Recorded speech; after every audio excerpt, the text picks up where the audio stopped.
the beneficent, the merciful, honorable chief guests, respectable teachers, and my dear fellows. Assalamu alaikum and good morning.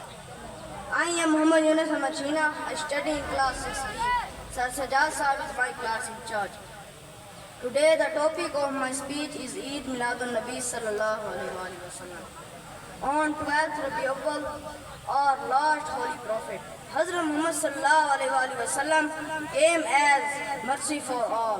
Angels were happy, plants and animals were happy, mountains and forests were happy, humans were happy, the universe and multiverse were happy. Only Satan was sad, Shaitan was not happy.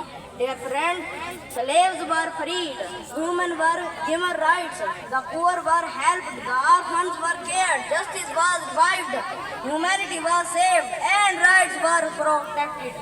Alhamdulillah, Summa Alhamdulillah, we are Muslim, we love Allah, we love the Hazrat Muhammad Sallallahu Alaihi Wasallam, we love the Holy Quran. Now I pray, may Allah keep us as a late follower of Hazrat Muhammad Sallallahu Alaihi Wasallam. Ameen. Thank you, Allah.